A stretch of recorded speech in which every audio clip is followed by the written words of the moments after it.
live. Let's go live. Getting started. Okay. Trust is a skill. Going live. Okay, I'm live. Day 27 of 30. Why does it feel like it's been a whole year? Why does it feel like it's been 365 days? I don't know. But we are on day 27 of 30, where the whole purpose is to get your team to talk to you, to understand why your teenager might not be talking to you.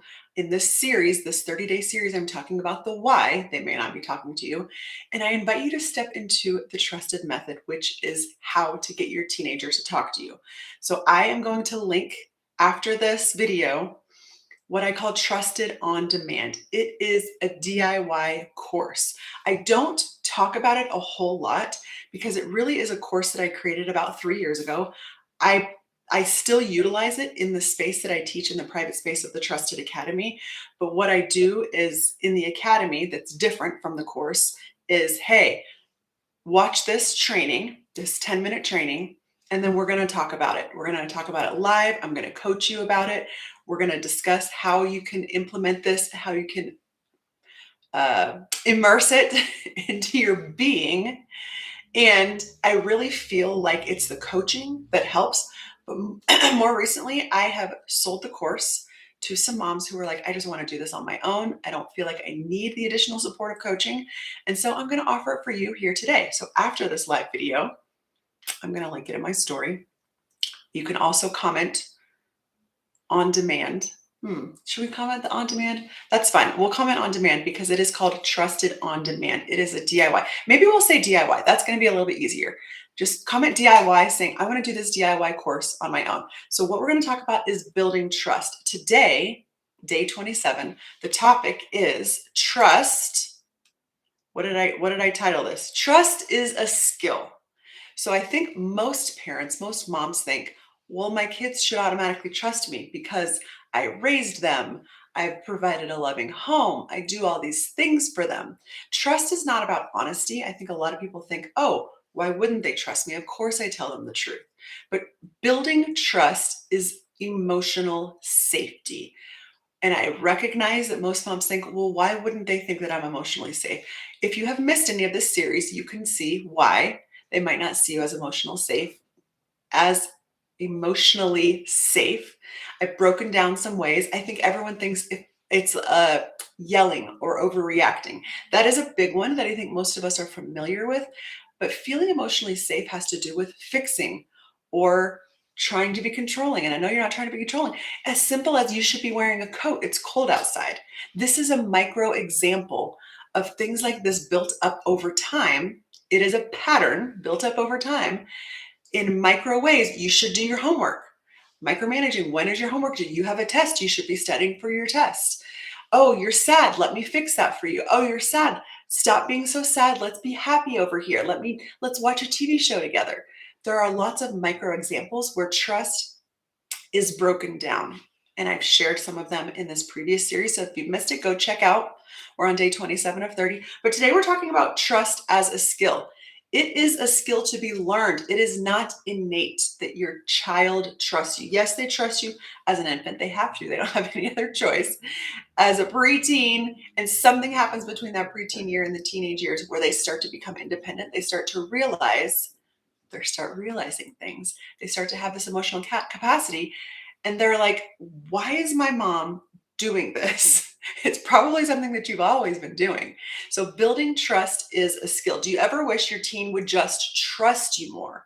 They would just listen to what you have to say. Life would be so much easier for them, smoother, right? And of course for you, because you're uncomfortable at them doing the things in ways that you don't like them to do it. So if you think, I'd like them to open up more, I'd like them to tell me what's actually going on instead of having to pry it out of them. Maybe that they're hiding some things from you. Have you ever thought, I don't know why they don't trust me. I am their mother. Have you ever thought that? I want you to think about this bank account analogy. Trust works like a bank account. You don't make one big deposit. Let's go on this amazing family vacation. Let's go on this fantastic one-on-one lunch together.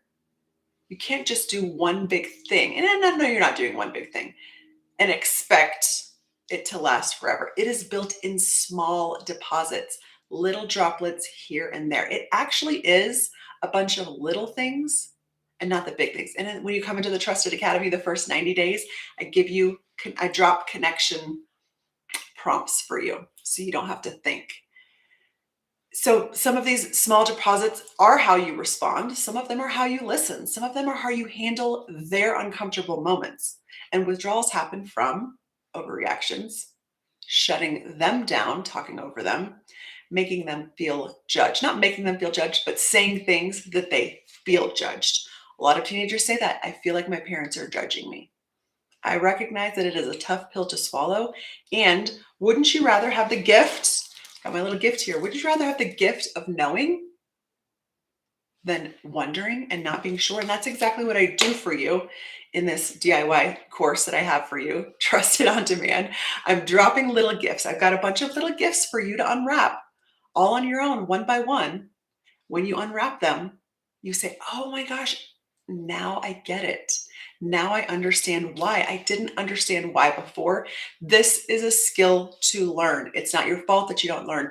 Your teenager is not the problem. You are not the problem. It is the pattern that you are stuck in that is the problem. We're here to break patterns and create new patterns. Most moms are trying to make big deposits, but trust is built in small, repeated moments. I've talked to many moms who've said something like, I do so much for my kids. Why don't they just come to me? And then you start paying more attention to these small micro moments. This is what becoming immersed in the trusted language is all about, is understanding these small micro moments. This is what I teach you. These small micro gifts, unwrap them. Are you willing to unwrap them? Are you willing to do something different? Even though it feels a little bit painful. It's sometimes painful to open a gift and be like, oh, I've been doing that. Oh, but you know what? We're going to stop. We're going to recognize it. And then we're going to move on and say, great, I'm so glad that I know this now instead of wondering. I know I am, as I've unwrapped all of the gifts myself of, oh, I have been doing that. And I'm going to go and do better now that I know. And sometimes it isn't just knowing, right? I love books. I have many parenting books around here. I love the knowledge that I glean from parenting books. And there's something about the practice in a space with other people who are practicing it that starts to immerse and take over your body and soul, right? I tell a story about how my son was in high school learning Spanish. And he was like, Mom, I could not carry on a conversation. I got these vocabulary words down, but I don't speak Spanish. And it wasn't until he moved to the Dominican Republic and he immersed himself in the language there, with the people there, with people who are speaking that language, that he finally learned Spanish. And it's the same way. I call it the trusted language. If you want to learn the language of trust, of becoming trusted with your teenager, it takes learning the skill and then immersing in the language with other people who are immersing in the language. And then it starts to become your second nature. It takes practice. Trust is a skill. Don't beat yourself up because you don't have right now what you expected to have with your teenager. Do something about it. Do something different. That's why I'm offering you this easy course. Comment DIY after this is live, and it'll send you the info for this course. I actually am putting it half off right now. So those of you that are watching this are getting this special bonus that I haven't even talked about yet. So thinking about, did I stay calm? Did I get curious? Or did I correct, react, or make it a big deal? Becoming overly emotional. Listen, I'm an overly emotional person. I am what I call a recovering overreactor. And my reactions are it's not just about yelling. Your reaction's not even just about getting mad. Your reaction is the big response to whatever it is happening in your teenager's life. A story that I share in the private space, because I don't share publicly too much about my kids' stories, but in the trusted program I do, I shared about one of my kids. I'm not going to even tell the full story. Came home frustrated with a friend. And my reaction to what the friend did, I was defending my child. And then my reaction was so big, I call a mama bear coming out. My reaction was so big that my child turned into defending their friend. And I was like, wait, what's happening here? This was years ago. And it's something that I learned. And this is something that I teach in the trusted language is you actually break down trust by your reaction, even when you're defending your kid.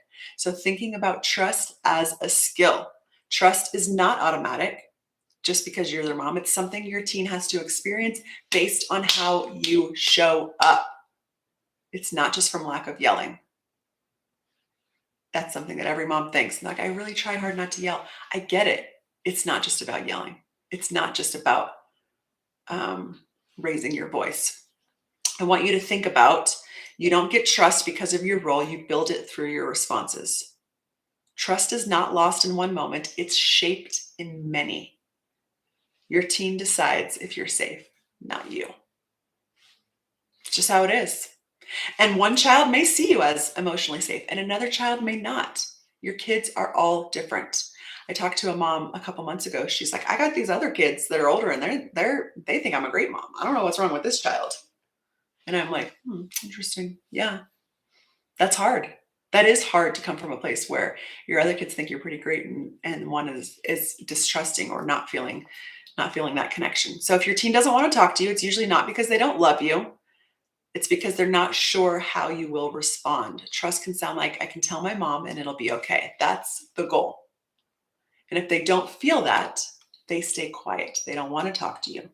They don't want to listen to what you have to say. We're all about earning trust over here. Going from why don't they trust me to how am I building every day with them?